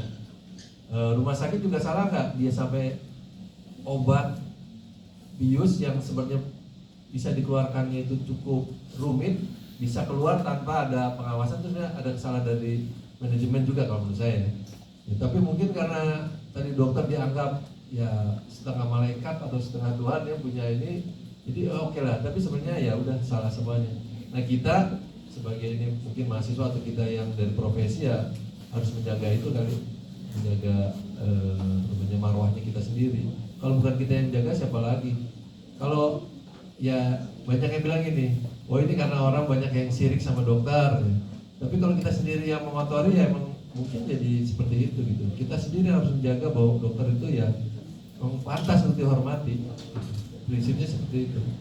Nanti kalau kita misalnya menghadapi dilema dalam menangani pasien ya, paling gampang itu adalah kalau pasien ini adalah saya, atau pasiennya adalah ibu saya, atau adik saya, atau kakak saya, atau anak saya akan memperlakukan seperti itu atau enggak.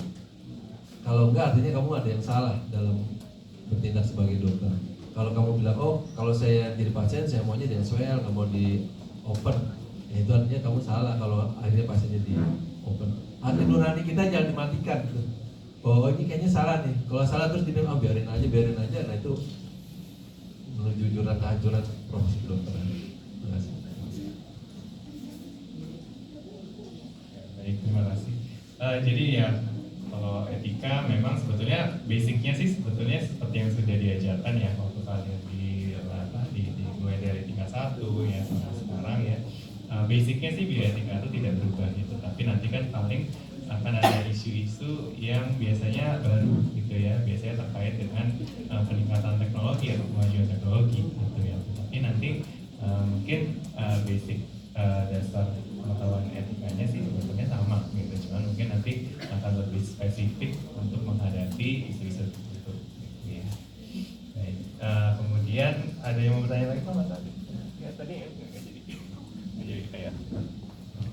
Baik.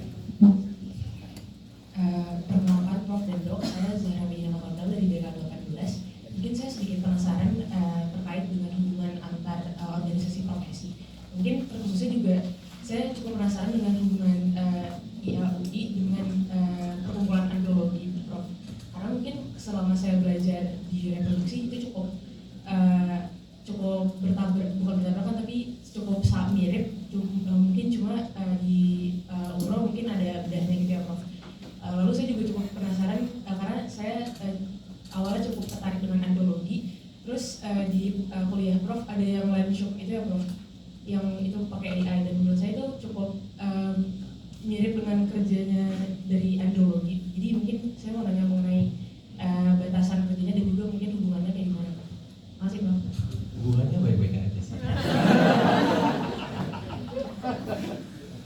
Jadi memang andrologi itu jadi di salah satu tugas kolegium itu atau konsil itu, jadi salah satu kita tuh kadang-kadang ada kompetensi yang sama, ya. Kalau kompetensinya sama, misalnya tahu dokter THTKL nggak? Contohnya, THTKL itu menangani juga tiroid akhirnya sekarang diboleh. Sebenarnya boleh nggak sebetulnya? Ya boleh aja, spesialisnya berbeda, tapi menangani satu kompetensi suatu penyakit yang sama itu boleh. Nah, tugas konsil atau kolegium itu menentukan batasnya sampai mana. Yang dilihat adalah kurikulumnya. Kurikulumnya andrologi apa? Oh, belajar ini, semua ilmu tentang andrologi kecuali sampai nggak pakai pisau. Kalau urologi apa? Semuanya plus ya pisau juga. Tapi urologi kan nggak cuma mengenai andrologi aja. Kita juga menangani tumor segala macam. Di urologi sendiri kita ada 5 subspesialisasi sekarang kita ya. Pediatrik, kita juga andrologi. Kebetulan saya sendiri subspesialisnya andrologi. Jadi pediatrik, tumor, andrologi, FFM sama rekonstruksi. Nah, jadi rekonstruksi pun ceritanya, misalnya ada yang rekonstruksi penis, itu bedah plastik juga punya, ada rekonstruksi sama-sama pegang pisau, sama bisa gini, boleh. Pasien kemana? Terserah pasiennya mau yang kemana. Yang contohnya adalah hipospadi. Hipospadi itu dulu sekali waktu saya masih itu yang banyak mengerjakan ada bedah plastik, karena dia merekonstruksi bentuk penisnya sampai ini. Sejak ada Dr. Ari Rojani dan Prof. Irfan menekuni pediatrik urologi, nah akhirnya kita juga berkembang ilmu rekonstruksi untuk anak-anaknya itu. Nah sekarang bagaimana kita pasien mau kemana? Yang dilihat adalah angka keberhasilannya. Jadi dilihat adalah berapa angka reoperasi dari suatu tindakan itu. Jadi bedah plastik sekian, urologi sekian, dan terserah pasiennya mau pilih yang mana. Lama-lama bedah plastik udah jarang mengerjakan, masih ada tapi juga jarang. Jadi bahwa dan itu wasitnya ada di kolegium tadi. Nah makanya kolegium itu seharusnya atau konsil itu harusnya dia suatu badan yang independen, tidak boleh di bawah satu kementerian. Karena ada ilmunya juga, ada pelayanannya juga. Jadi banyak kok secara kompetisi itu yang bisa dilakukan bersama. Itu tugasnya kita, organisasi profesi untuk sama-sama mengerjakan. Urologi dan objin ada nggak? Ada, namanya uroginekologi. Itu sama-sama mengerjakan juga. Kompetensinya ada. Oh, urologi boleh mengerjakan ini, dokter objin boleh mengerjakan ini. Itu sama-sama kita putuskan bersama. Oke, ya sama. Ini boleh, ini nggak boleh. Nanti kita harus tahu batasnya sendiri. Kalau saya boleh mengerjakan ini, nggak boleh mengerjakan ini. Karena ilmunya mungkin tidak cukup untuk mengerjakan itu. Nanti kita lihat angka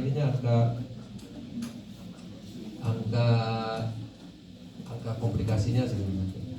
Kalau di UI nggak ada prodi andrologi cuma ada satu di UNER, satu-satunya.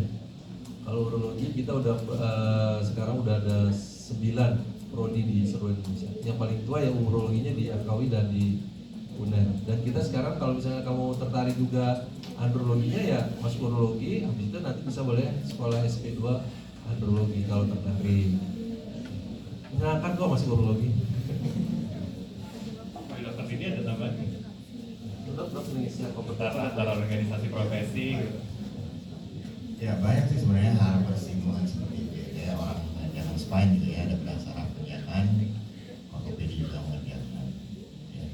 Di tempat saya juga, mohon maaf nih, vaginoplasti itu dokter bedah plastik juga kadang-kadang mengerjakan. Yang urologi tadi ya, uroginekologi tempat kami juga pada orang dengan retensi urinnya misalnya. Jadi kalau itu perempuan, apakah dia urologi atau uroginekologi?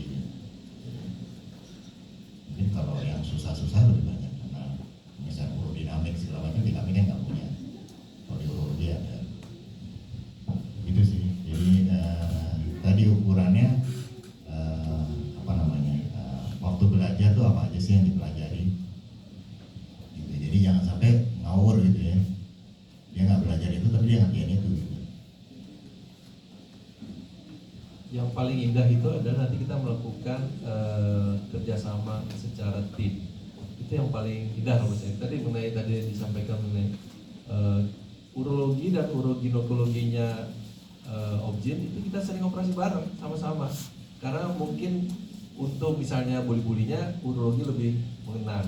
Tapi mengenai daerah vaginanya ya dokter Objin yang lebih mengenal. Jadi kalau kita kerjakan sama-sama itu akan lebih, menurut saya lebih indah, dan buat pasien hasilnya outcome-nya akan lebih bagus dibandingkan misalnya urologi ngerjakan vaginoplasti. Bisa nggak? Ya kalau dokter bedah itu kan cuma motong menjahit doang sebenarnya ya. Betul. Pakai mikir nggak dong? pakai mikir dokter bedah ada yang pintar juga mikir. Bukan dokter penyakit dalam doang yang mikir. Dokter penyakit dalam itu ada dokter yang mengaku penyakit dalam tapi nggak pernah lihat dalaman. Khususnya. Kalau orang bedah nggak mengaku sebagai penyakit dalam tapi lihat dalamnya semua. Balik lagi tadi. Jadi kalau kita mengerjakan team approach itu hasilnya akan lebih bagus. Jadi kalau tadi ada daerah yang bersinggungan, kita kerjakan sama-sama akan lebih bagus. Begitu juga misalnya urologi dengan andrologi tadi. Misalnya tadi kita tidak punya kompetensi tadi untuk menilai spermatozoa itu bagus atau enggak, cara untuk swim up segala macam itu kita nggak punya. Tapi kalau kita kerja sama dengan andrologi, ya hasilnya pasti akan lebih bagus.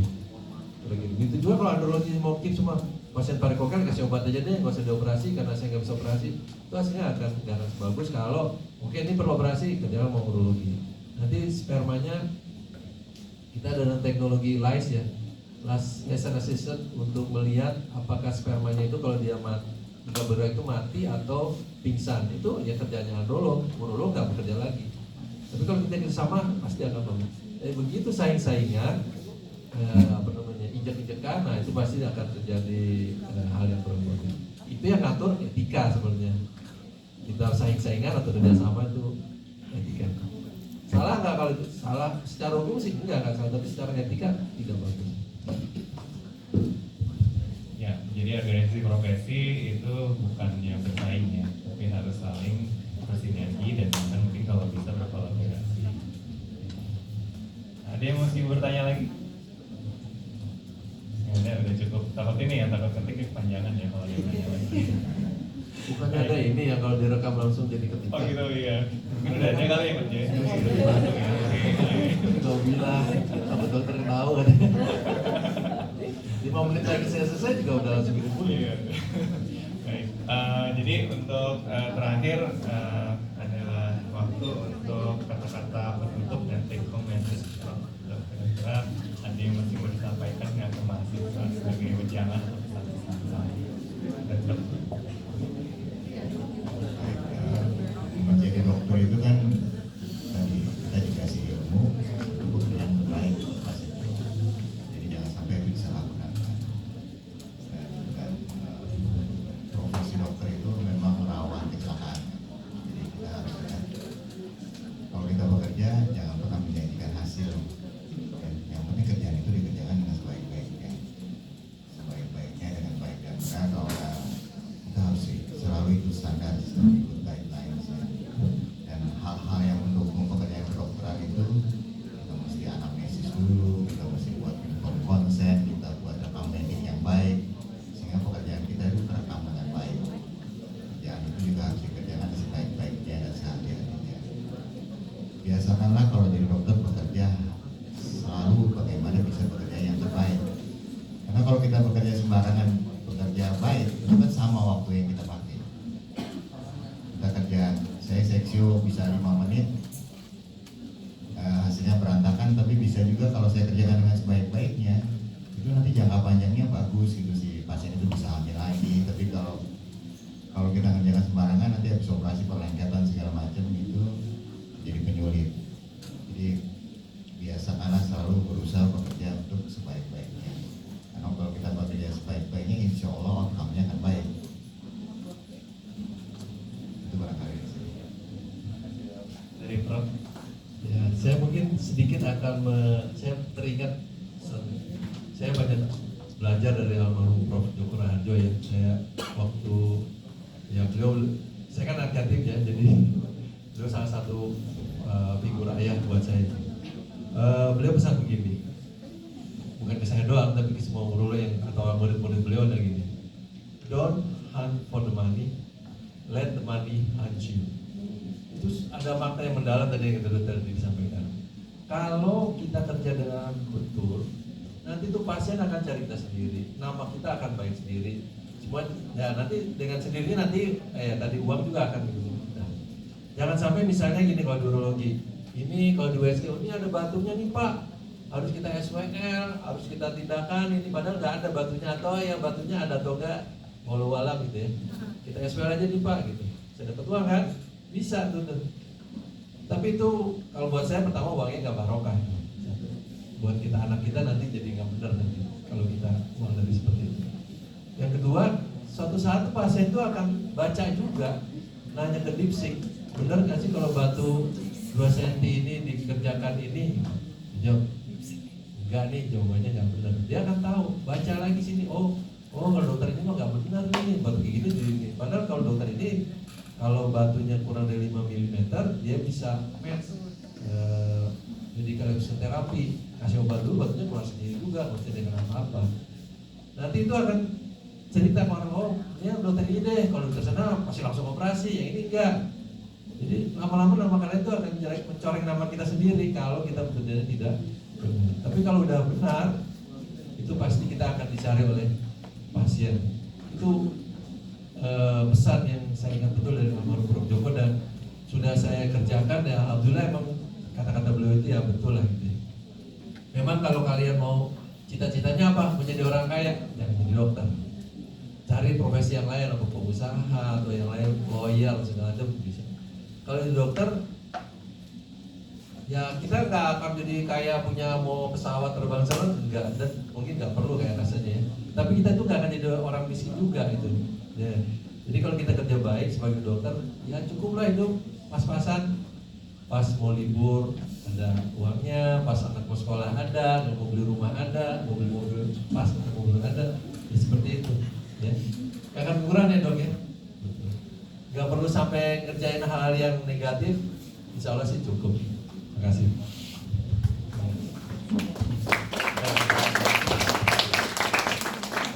Ya kalau saya sendiri sih dulu almarhum ayah saya mengatakan bahwa kalau jadi dokter tuh nggak akan kelaparan. Intinya jadi bukan untuk menjadi seseorang yang kaya ya, tapi juga tidak kelaparan juga ya. Dan semoga apa yang kita lakukan tuh ya barokah. Baik, ya mungkin itu adalah akhir dari rangkaian kegiatan modul EUP 4 SEM ini. Yang menyampaikan dari tim Motu juga menyampaikan terima kasih besar-besarnya untuk kehadiran Dr. Didi. Ya, saya ucapkan terima kasih juga untuk asisten saya yang luar biasa nih, Dr. Arman dan Dr. Fatia ya. Ini magang di urologi dari hard untuk mau masuk urologi. Kemarin paper 2 senior kalian ini mas terbit di jurnal andrologi, itu suatu kebanggaan luar biasa bisa terbit di urologi. Jadi kalau yang magang-magang di urologi memang luar biasa biasanya. Terima kasih. Ya, terima kasih Bro. Ya baik, mungkin sebelum ditutup saya ada instruksi kita harus foto bareng. Jadi mungkin fotonya bisa dikasih.